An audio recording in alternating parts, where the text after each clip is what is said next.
Hey, you guys, it's Ruth from Kindle Reads. And I know a week ago I was supposed to do this live show talking about the top five worst books that I read of 2014. And I kind of indicated in my last top 10 of 2014 that I didn't read a lot of good books as far as books that I particularly enjoyed. And I read it all the way through so that way, you can't have the naysayers say, well, you don't know how the end of the book might change your mind about a novel. And I do say it can happen because one of the books on my list ended up getting a 3 out of 5 as far as, I don't know, some type of numerical grading that we can give a book.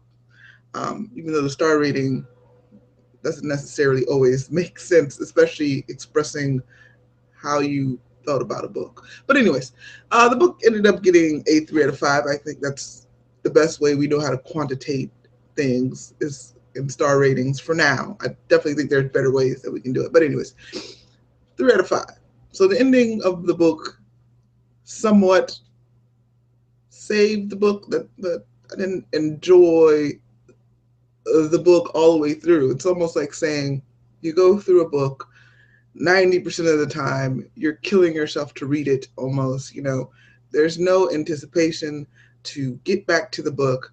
When you do get back into the book, it's like a slow drag of torture because you're not really enjoying the character. You're not really enjoying I don't know, the meat of the story as far as where the story is taking you. It's very rare, when you become an avid reader, to the sense that you'll find a unique storyline. Like you kind of know where stories are going most of the time. And I think a lot of times when we find books that don't give us the typical plot line, as readers, we get really excited. That book usually gets a lot of high praise, and I think they deserve that, especially if you read so many books and you can kind of say, okay, now the stupid boyfriend's gonna come along and mess something up, and then the girlfriend's gonna be jealous and she's gonna backstab the best friend. Like, so you can kind of tell where these stupid plots are coming from sometimes when you read so many books. Um, but with that being said, slow drag through this novel. I'll get to it in a minute. Hi, whoever's watching via live stream. Slow drag throughout the whole novel, and the last 10% saved the book. But anyways, we're going to get to the list right now. And so let's start off with number 5. I'm going to do the screen because apparently that worked the last time, so you guys can see the book cover if you have no idea what book I'm talking about. So book number 5 is The Knife of Never Letting Go. This book was highly touted on BookTube, which is one of the reasons I actually even decided to pick it up. But there was a second reason, and that second reason was because the author was Patrick Ness, another author that was really going around BookTube. Everyone was like, Patrick Ness is amazing. And I do have to say, even though I didn't like this book, The Knife of Never Letting Go, let me just show you guys that.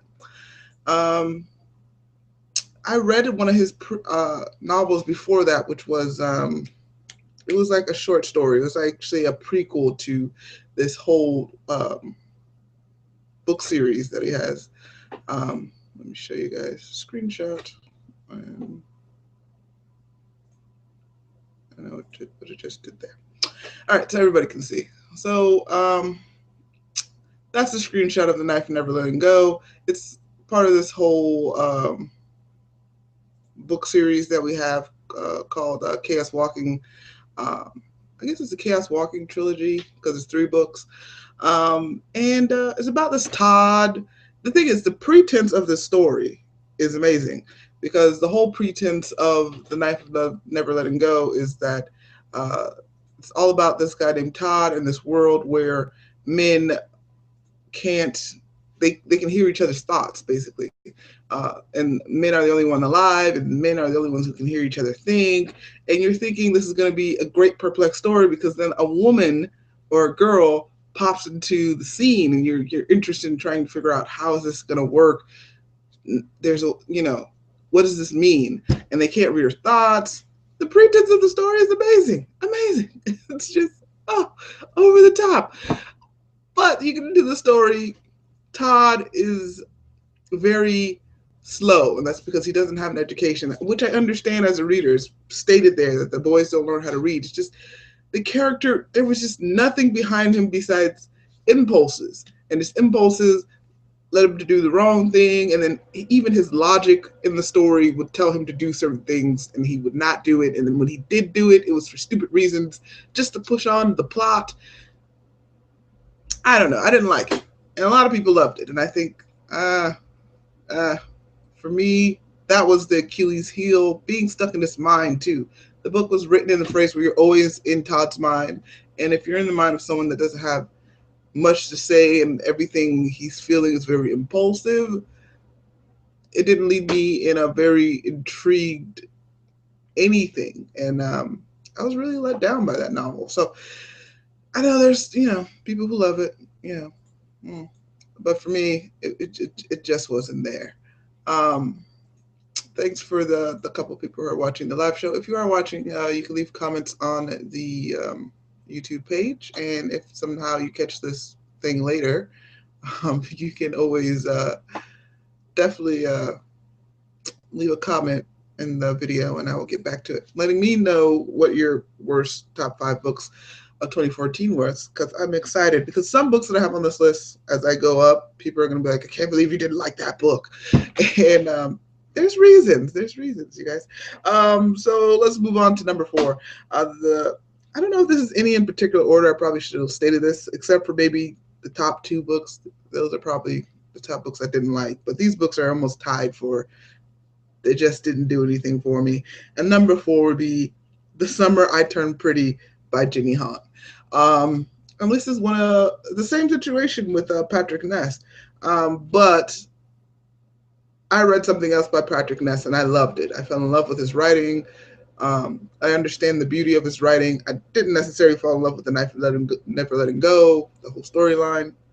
But Jenny Han, I don't think I can read anything else by her. You guys got to give me something else by her, because I was hearing so many amazing things about The Summer I Turned Pretty, and I was in one of those, I just finished reading a tremendous, not downfall of a book, but sometimes you get into adventure novels, and you have this attachment with all these characters, you just want to get into something light. And so that was some of the description going around with The Summer I Turned Pretty, light, fun, blah, blah, blah. But that book was not necessarily that. Let me do my screenshot so you guys can see the cover, which I am speaking of. But I definitely did not, really enjoy that book at all. It was just really, it was blah. But the whole issue of this book for me, to be honest, was the main character, Belly. She had too many names, number 1. This girl had, they gave her name was Belly, and then it was something else, and then she had 3 names in the story, okay? Second thing for me for this story was that she was very shallow. Her character was very shallow. She didn't care about anything but herself. And I know they're trying to capsulate people when they're 16 or 17, but come on.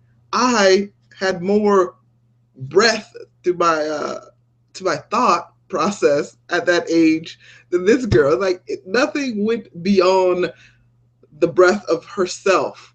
And even when there were traumatic situations within the book where there were, other people that the main character should definitely care about, something happens to another character within the story, it still didn't feel like she went beyond herself in actually caring. All she really cared about were the ramifications of the situation that reflect to herself as a character. And that left a bad taste in my mouth as something people are promoting on BookTube for people to read. That's just me personally. I don't typically get that way where I just harp on people for certain books, but I think The Summer I Turned Pretty was definitely one of those books. Excuse me, you guys. It's still early in the morning for me. But that was one of those books where I was like, yeah, really? This is what we're pushing to the young adults to read. I didn't necessarily agree with the confines of the character not having much breath. And then Here's another bad issue. Even though the story was like one of those, summer reads, I guess, the character, she likes a boy who doesn't give two rotten eggs about her to a certain extent. The person was indifferent to her throughout the whole time, and that's the one she's pining for throughout the novel. That also became a frustrating theme to kind of push to young adults. Like, hey, pay attention to the one who's treating you like crap, okay? Because he's the one for you. Oh, gosh. I'm killing myself today. But that's another reason why I just totally did not like the book. So, the end of the novel of this book, Summer I Turned Pretty. It's a trilogy, you guys. I just couldn't see how the story could go on personally, but the ending didn't push me because usually when there's a trilogy, the ending of a story usually pushes you to read the second novel. Hence, it's a trilogy. Hence, they're trying to make money off of you. But the ending of this story, I don't want to ruin it for you guys who might want to experience this incredible novel. But it wasn't that moving as far as pushing you to leap forward into the next book. And I was like, if this character does not grow, because that was the thing about this novel. I think I could have forgave this novel. I think, in fact, I could have even liked this novel at the end if I felt there was some character growth to this Belly character in the Summer I Turned Pretty novel. If I felt like there was any growth that could have happened. Like she changed. She actually went beyond herself at some extent, and that was the person she was becoming. I could have loved it. I could have put up with all the crap that you put up for all the pages of this novel, but that never happened. And I was like, I'm not going to invest another 200, 300 pages into a character who is shallow as hell. And this is what we're pushing. I couldn't do it. I couldn't do it. I just, and yeah. So let's move on to the third book. Hi, everyone who's watching. Again, you're gonna have to comment on the my YouTube actual video. Say hi if you're there to kind of see what's going on as far as for me to see the feed. Um, but anyways, let's get on to the third book that really just threw me for a loop in 2014. Let me pull up the picture so you guys can see the novel of which I'm speaking of. But the third book is Warm Bodies by Marcin Isaac, or Isaac, or Isaiah, Isaac, I think. Let me just pull up the Goodreads, which Goodreads is awesome for. And as you can see, when we're going through these Goodreads pictures that I'm showing you, all these books have like 4.58, something crazy. They all have amazing high ratings. It's just, I don't understand high ratings for me personally. And I'm going to talk a little bit more constructively about my top 5 worst novels, explaining why it's important to voice your opinion on bad novels a little bit and how to be constructive with it. I know I'm being a little bit over the top, and that's because I'm just getting into why, for me, these books were really out there. But let's talk a little bit about Warm Bodies. So, Warm Bodies is all about this character. His name is R, and he doesn't have any memories of himself. In fact, all he kind of remembers is that his name probably starts with R, and he stumbles upon this girl, and this whole love romance thing happens, and it's supposed to be, the saving grace. Like, they're trying to come back to some sense of normality. And I actually heard about this book from a booktuber that I love. I think it was Readable. She was talking about this book. And so I was like, oh, yeah, let me pick up this incredible book. So, no beef against her validation for why she liked the story. And that's something that I'm going to get into when I start talking about why it's okay to do, to do these type of videos every once in a while. Because I think authors need this too, as much as they need all the good reviews. I'll get into that in a minute. But anyways, Warm Bodies. It was just, there was nothing to Warm Bodies almost. I felt, and I felt the ending of the story overall, it didn't really solve the whole conundrum of warm bodies. Like, the whole issue of R becoming human again. Hopefully, this doesn't, oops, spoiler, but, that doesn't, necessarily happen where I'm expecting, I don't know, more from the story. There was nothing. Okay, the language was simplistic. No metaphors. I guess you don't need that if you're just telling a story. But it just felt so bare bone that sometimes there's beauty in bare bone writing, simplicity of it all. I didn't find that in that. It was just bare bone. And then the R character, the ending of the plot was rushed to the extent where you didn't really get to the whole point of, like, what the hell was the point of the story? Was it to save humanity, the constructs of humanity? I'm talking about the warm bodies if people are just joining the live show, but there was nothing there in the warm bodies, and that really turned into a bad read, because even towards the end where the whole plot of the story, it just doesn't seem like it's happening, like, because you never know. This book does not seem like it's a series. You guys let me know, because if it is, I'm probably still not going to read the series, but at least you can tell me if the conclusion of the story continues and the zombie race ends up becoming more human and they stop eating each other, because there's no science behind the warm bodies, and I'm a scientist. There's no science to explain the turnaround between R becoming human and or becoming more human. I guess that's the better way to phrase it. Nothing really. Nothing. Not even a supernatural understanding of how this became. Because I can swallow some supernatural explanation because it's a fictional story, but they don't give me any scientific reason behind R becoming more rational and human. They don't give me any supernatural. And that's the thing. It all boiled down to nothing. Nothing explained the plot. Nothing explained the reason why things were happening. And everything was super bare bones, but not in a beautiful way that it just, I don't know why I read it. It was just one of those, let me read this and take this off my Kindle type of reads that I didn't necessarily enjoy. But you guys can let me know why you enjoyed The Warm Bodies if you liked it. I was even trying to get into the romance of it, but I don't know. It didn't necessarily do it for me. Um, so now we're gonna start talking about my top two books right now, and wow, um, I don't know what to say about these two books.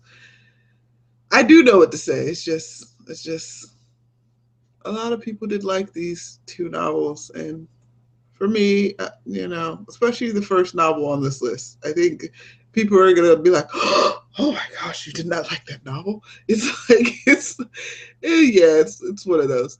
Um, hey, the reading space. Thanks for watching the channel. Um, how are you?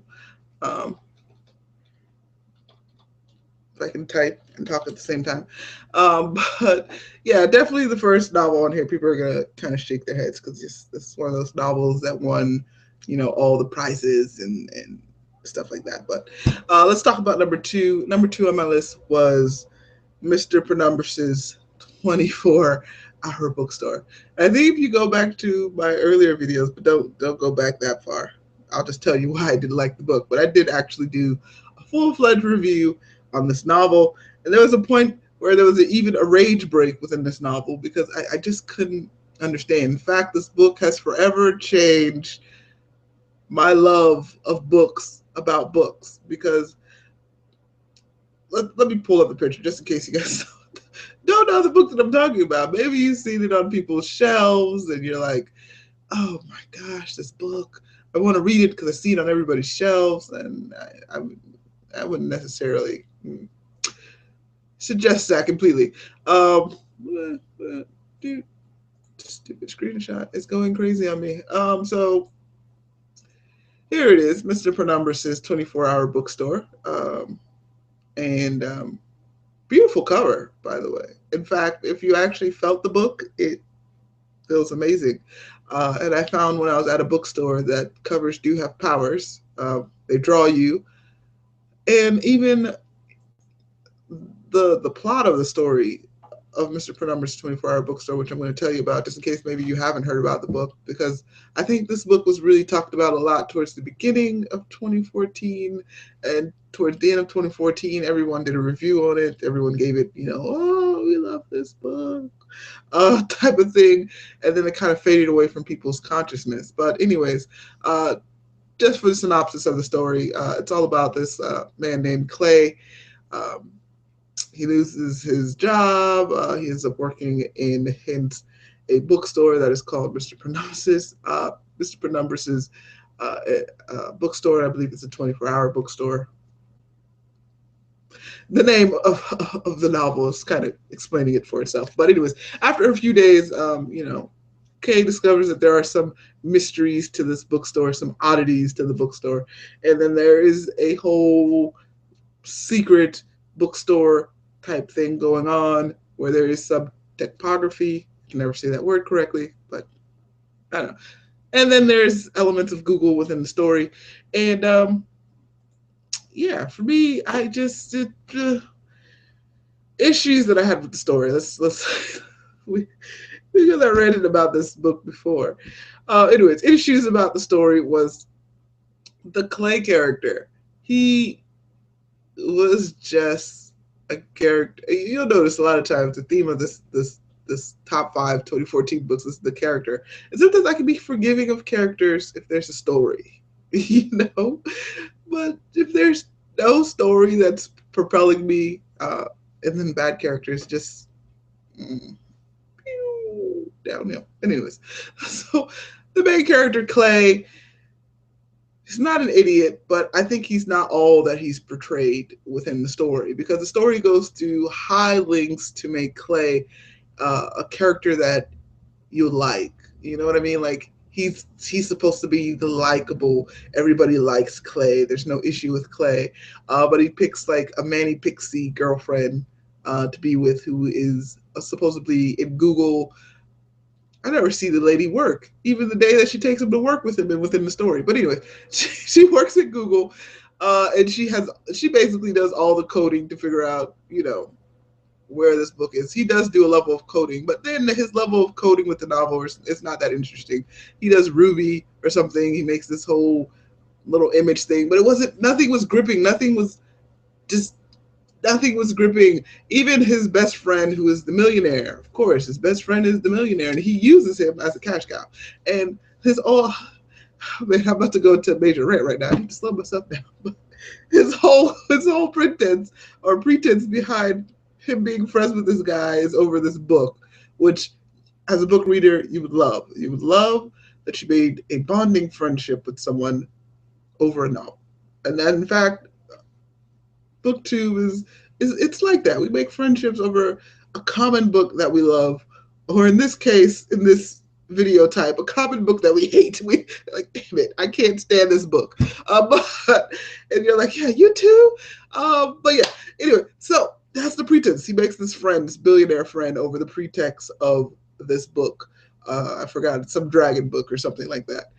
But the reason, it doesn't explain how these two would have done that, because there's nothing like BookTube where I can talk to people, or people from across the world can watch this and we'll be like, oh my gosh, I love you. We hate the same things. We love the same things. We need to be friends. That didn't happen in this novel. It's just that, we stayed on the same block. But in the book, it clearly states that the best friend billionaire character is someone who doesn't have friends, and even he noticed it. Like, he sat with the cool kids because he's cool for no freaking apparent reason, and everyone disregards this billionaire friend, and then they happen to like the same book, and somehow they coincided and walked into. None of that's explained. Like, you have to make up the story behind the constructs of how they became friends, even for it to make some logical sense on how they became friends. And then you think, wow, what type of friend is this that you're just using your friend as a cash cow because he's supposedly your best friend? I'm telling you, no depth to any of the characters. This is basically it. No depth to the characters, no explanation for why there would be a bonding friendship. Even the reason behind the bonding friendship is not even explained thoroughly enough for you to even care or create some attachment. Even I have created theories on how they became friends because there's no freaking explanation within the story. Besides, they live in the same cul-de-sac, but then again, like I said, I have a little cul-de-sac thing. I'm not just gonna randomly bump into my neighbor unless there's a reason, and there's no reason within the story. Just none, especially if it's a character who I see as someone who's being ostracized within our social standings. I, anyways, but that was my beef with Mr. Penumbra's 24-hour bookstore. Actually, I lied. There is one more beef about the story. I swear, this is going to be the last tyrant that I do. I do need to move on because it's about to be 11 o'clock. So I think I've been ranting for almost 30 minutes now. So the ending. What the hell? What's up with that ending of this novel? I'm going to be clear. I'm not going to ruin the story for you. I'm just going to say the ending of the story, not gratifying at all. I'll leave it at that. I'll leave it at that because everything boils down to this whole photography or typography, whatever. Just it doesn't boil down to anything. It doesn't. It really doesn't.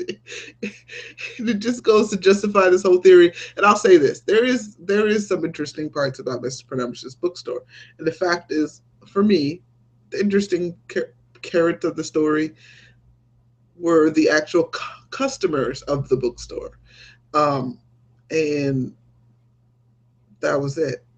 And you don't see them enough. They were the oddities that made the book slightly palatable. What the hell? Palatable. I can't even say that word today. I don't know what's going on. It's too early, but I just couldn't. Eh. On to the next book. So let's talk about the number one book that really just threw me for a loop.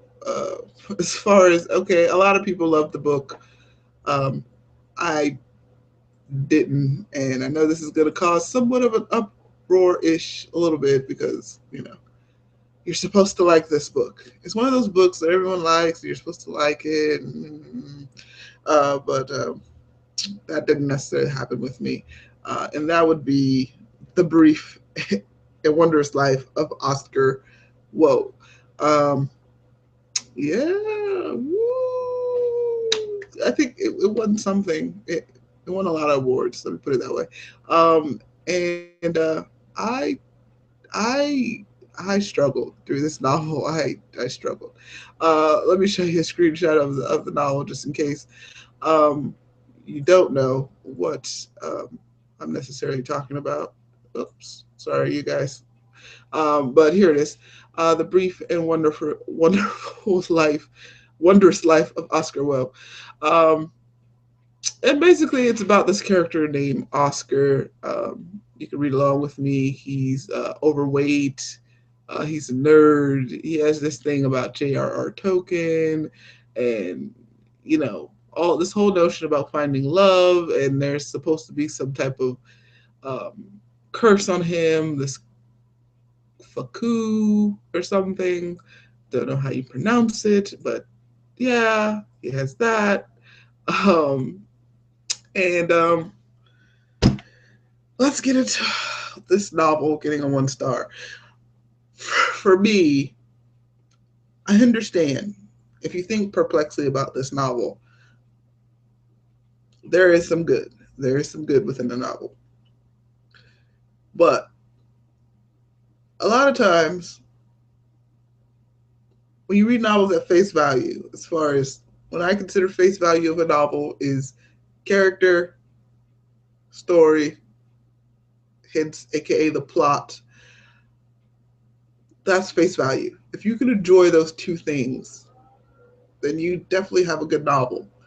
And it'd be great if on top of those character and plot, that if you went beyond that and started thinking more complexly about the meanings behind the story, you'd like that to be great too. But with this novel, face value, the characters, Jesus. Oscar, Oscar, how am I supposed to even empathize with Oscar? Uh, his whole pretense is that he's upset or his life is a complete failure because he doesn't have sex. Now, I know society overall is very sexually driven. Hey, but I am,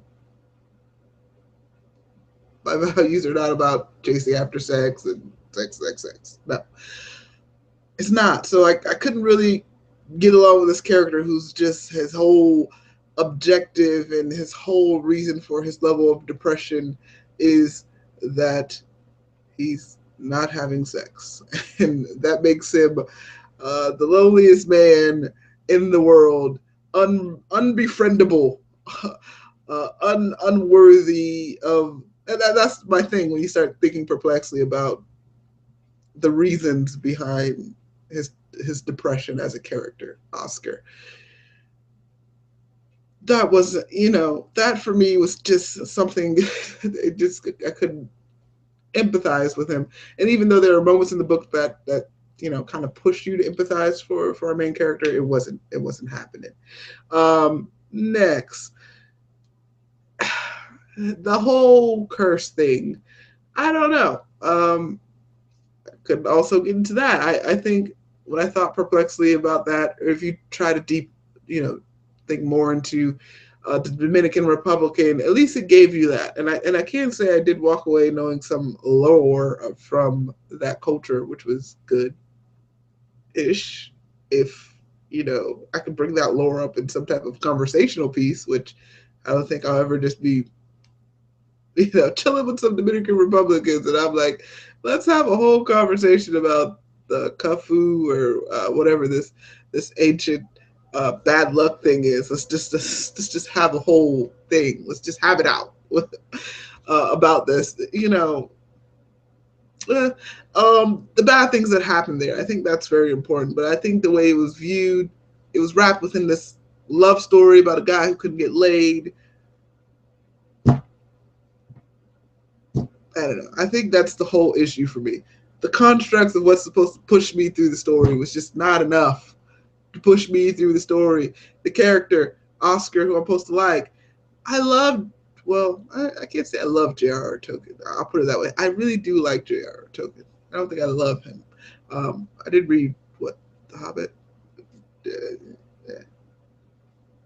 It's a whole other side conversation. But anyways, even the little things that he loves that's supposed to, endure me to him, it just doesn't happen. Especially, it does bring up this important topic of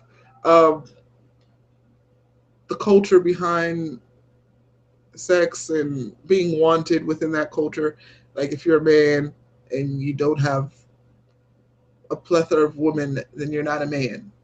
See, there's things that you can think about within the story. It's just face value crap. So it doesn't really push you to care about those things, and you don't really feel any validation over like the main pieces of Dominican culture, where if you're not sleeping with a lot of people, then you're no one, and you think this is a bad construct to have, and it sucks that they have this construct. Okay, but it doesn't push me to enjoy the story, which is where I'm getting at. I hated the story. I hated the character Oscar. The sister I did like. Because she had moments where she just defied that. She went against the whole grain of her mother, who was horrible, who they try to make you like also at some point, even though she had cancer. My mother had cancer. So if you give a character cancer, personally, my empathetic level is like, it's on 10. I understand living with someone who has cancer, loving someone, and I understand being a child and going through these emotions and not understanding the death of the seriousness of what the hell is about to wreck your life. I understand that, but the book does not portray those themes well. In fact, I don't think the author knew what the hell he was talking about at all, almost. But I don't know. I didn't Google his life. It just didn't feel that way. And I couldn't empathize with the mother. She was just a horrible person. And I wanted to, because I told you, my empathy level was like on level 10 with matters like that, which is probably why I liked, um, what's the book that everyone went crazy about? Hazel Augustus. The name is eluding me. Someone type it somewhere. But anyways, um, but yeah, I can empathize with stories like that. But I don't know. The constructs of the story were bad. And so, you guys, that was my top five.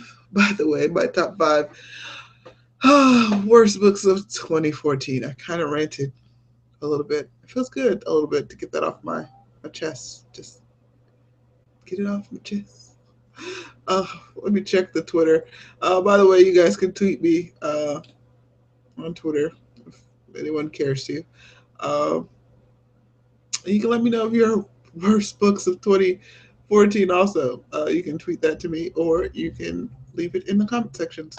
But let's talk a little bit about why I think it's okay to have videos like this almost. I don't think it's okay to have it all the time. I'll be clear about that because I think there's more. There's a lot of times there's more good books than bad books. But let me get to the subject matter of why I think you know it's okay to do somewhat bad book reviews or AKA do your top five worst of whatever. Uh, I think it's important because I'll be honest. The Mr. Pronomesis 24-hour bookstore. I think that was around one of the first books that I actually read after starting my channel, and or that was the book I was reading while I was thinking about starting my channel. Let me put it that way. And so while reading this book, all I could find was positive reviews about this novel, and excuse me, and while reading the novel, I didn't see any of those redeeming qualities that everyone was finding within this character. How they kind of love the whole Manny Pixie girlfriend thing, while I, on the other hand, just hated hated it. And I was like, does no one else feel the loathing that I feel for this novel? Am I alone in this construct of disliking Clay, the main character? I cannot be alone. Someone must see all the craziness that I just ranted about and more. I had to stop at some point, or I just this video would go on forever if I just talked about Mr. Numbers' 24-hour bookstore as far as the constraints of why I just did not like Clay. But someone had to feel that. And we all need common chords, right? Which is why we have this community. So there has to be a common core for why we don't like certain books too. And so I think it's very important that you list books that you don't like, so people also don't feel alone in the books that they didn't like, because there's nothing wrong with them for not liking a particular book. Just like there's no reason why there's something particularly right about someone who likes a certain book.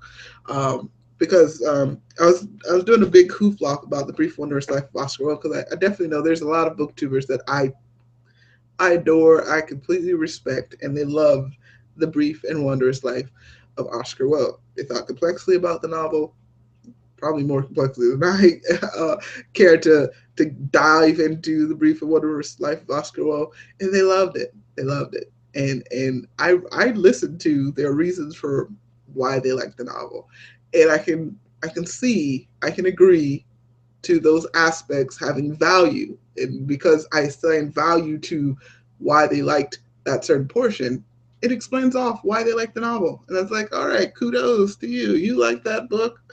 And here are my reasons for why I didn't. And I think it's just as equally okay. And so let's see what else was there.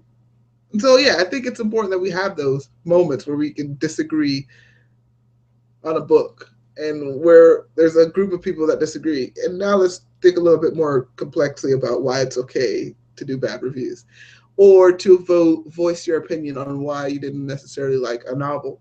I don't think you should ever get to the point where you attack the writer of the novel. I have a sister, she writes books. Uh, I sometimes write books, and it is incredibly hard to piece together a great character that you love. And as you start writing characters, you start noticing that a piece of you is within every character, at least a certain aspect of yourself is within a certain character. In the world, it's not easy to drive a plot. It is not. And it's not easy to drive a plot in a way that's not typical or predictable. It, as a writer, you don't like those two things together ever. Especially if someone's saying that's why your novel is it's so people need to know why because my sister she gives me books to read before she does her rewrite and hey when she's like why don't you like this novel and I tell her and she's like blah blah blah she fights back and forth and then she'll come back and she'll say you know what you're right that it was predictable or you know what the science behind this like as far as if it's supposed to be a science fiction novel, you need to be inventive and creative with the science fiction. You just can't have doors that just open like regular doors. It's just on a spaceship. It's not gonna work. You need to up that up, and you need that. You need some constructive criticism, or people are just going to write not crap, but they're not gonna be able to push themselves to write more. And I do understand there's limits to that because sometimes with constructive criticism, we kind of, throw in what we would have done, and that might change the whole story's direction as far as what the author wanted to accomplish. So I definitely think there's limits to constructive criticism as far as where you would take a story because it has to be that person's story, the author's story. But there definitely has to be someone who voices sometimes the obvious of things that you find are detracting from the story or detracting from um, the start line. And with that being said, I'm going to talk about a book that got a solid 3 stars from me, but it wasn't a book that I necessarily enjoyed. And this is another book that people are going to be like, "Oh my God, you didn't like this book." Oh, just my facial expressions today are just over the top. I know I'm being over the top, but let's talk a little bit about Americana, which is one of the books that everybody loves, and you're like, what? Why? Why does Americana necessarily? You don't like Americana. And I'm gonna say it this way: Americana had a lot of good. If you think about the book, it's great. It is. It is. But with Americana, I don't know if I'm. Oops, forgot to show you guys the screenshot. Um, with Americana, there it is right there. Um, the story is good. The writing is good. It's just everything was kind of wrapped up in a plot line that was about love. And, I don't think there's anything about a love plot line. I'm not like one of those people who are like, oh, I can't stand love plot lines. In fact, there are times I love plot lines. It's just the whole constraint of this love plot line.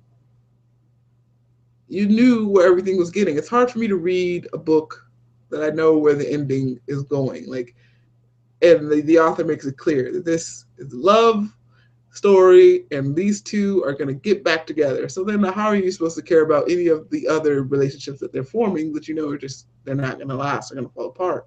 And I think that was one of my issues with the novel. Another thing is the main character. Yeah, she had some great commentaries, and her blog sessions were great. It's just the overall character. Sometimes I didn't feel like I necessarily cared about her, and so it's hard if she's what I'm supposed to care about. And I don't even want to get into the male character, which at times fell flat. And so you have those things, and you're supposed to be driving the commentary, which it is a great commentary about being African American in America. You know what I'm saying? And in Europe, the novel goes over that, and so I definitely think there's a greater point to the story, which is why I got 3 stars. It's just that story didn't do anything for me. And so I don't know if anyone else felt the same way, but I think it's important that you voice those things because a lot of people probably read Americana and think, oh, I'm not liking it. What's wrong with me as a reader? Am I missing something? And I'm like, no, no, you're not missing. I think you have just as much valid reasons for why you can validate why you don't like a book, just as much as you can have great reasons. So I don't know. That was my little tirade on why we need to voice that, and it kind of falls into a talk type of thing, um, where I think the subject matter was, is it okay to voice like bad reviews, or your opinions on voicing bad reviews, something along that timeline. And I think hell yeah, I think it's important that you voice it to authors. I think it's hard, um, not to not be critical of a book that you don't like and keep it to yourself because you're afraid that people are going to think that there's something wrong with you, or the opposite. People cherish a book so much that they are willing to tear down or to try to devalue you because you don't have the same feelings that they do, even though in general, if you speak to that person, they generally believe that it's okay for people to have different opinions, except something they love. And I think that, very hypocritical. But, people in general, we tend to be hypocritical people. I find. I don't know. So that is it, you guys. I try to keep it short and sweet because I do have to. Um, I miss you guys. Definitely working on videos. I need to be working on more videos, but I'm definitely working on video, especially for uh, February, Black History Month. You guys coming up. I know we're diving into more diverse books, but I definitely think there is a bigger conversation that we can definitely have. And is one of the perfect times to have them, especially with what's been going on with the marches and the whole concept that Black Lives Matter, because we don't necessarily always represent them within novels, which is, again, one of those greater conversations that we can have. But, anyways, you guys, if you watch this later, I want to say by, and you can definitely drop comments within the comment box about anything that I voiced today. And like I said, definitely about your worst books if you had one, especially one that you just couldn't like, but one of those. I'm behind you, sort of, kinda, unless it's a book that I loved. You can't like a book or dislike a book that I love. That's not gonna happen. Right? I'm just kidding. But anyways, you guys have a good Wednesday whenever you watch this video. Have a good day. I'll catch up with you guys later. Uh, Peace.